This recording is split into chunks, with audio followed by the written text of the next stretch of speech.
এখন লক্ষ্মীর ভান্ডারের কথা শুনলে সর্বপ্রথমে যেটা মনে পড়ে মুখ্যমন্ত্রী মমতা বন্দ্যোপাধ্যায়ের জনহিতকর প্রকল্প লক্ষ্মীর ভান্ডার আর কাকদ্বীপ অমৃতায়ন সংঘের এবারের পুজোর থিম লক্ষ্মীর ভান্ডার। কৌতূহলী জনতার বা এলাকাবাসীর প্রশ্ন, লক্ষ্মীর ভান্ডার অর্থধনের দেবীর লক্ষ্মীর ভান্ডার না মুখ্যমন্ত্রী মমতা বন্দ্যোপাধ্যায়ের প্রকল্প লক্ষ্মীর ভান্ডার?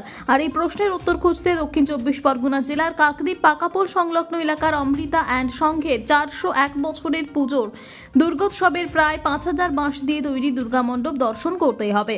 দেরি করতে হবে শারদীয়া দুর্গোৎসবের সময়ের জন্য। তবে মণ্ডপ শিল্পীর সঙ্গে কথা বলে জানা গেছে এই লক্ষ্মীর ভান্ডার কোনো রাজনীতি করার জন্য নয়, এই লক্ষ্মীর ভান্ডার দেবীর লক্ষ্মীর ভান্ডার। হঠাৎ করে উদ্যোক্তাদের লক্ষ্মীর ভান্ডারের থিম কেন মনে পড়লো সে উত্তর সময় বলে দেবে। দীর্ঘ প্রায় 62 দিন ধরে কাজ চলছে, এখনো চলবে ষষ্ঠী পর্যন্ত।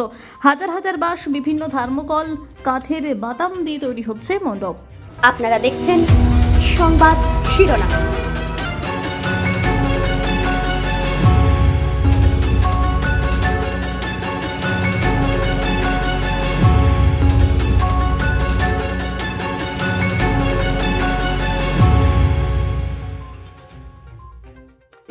লকডাউনের পরে আমাদের সবারই আর্থিক কন্ডিশনটা খুব খারাপ, এখনও চলছে খারাপ অবস্থা।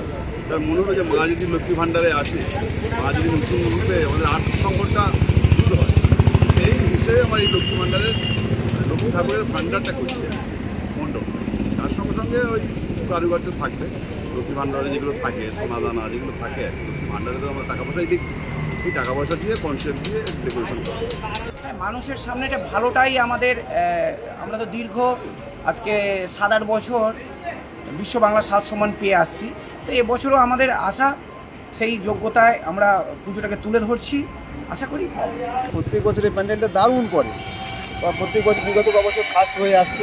এবছর দেখছি যে লক্ষ্মীর ভাণ্ডার হচ্ছে, লক্ষ্মীর ভাণ্ডারটা দিদির প্রজেক্ট লক্ষ্মীর ভাণ্ডার, বা আমরা ঠাকুর যে মা লক্ষ্মীর ভাণ্ডার কিনা যাই না, এত দারুণ হচ্ছে যে আমার মনে হয় খুব ভালো হচ্ছে। এটা লরি দুই বাস গেছে, প্রচুর পণ্য পরিচয় মিস্ত্রি কাজ করছে।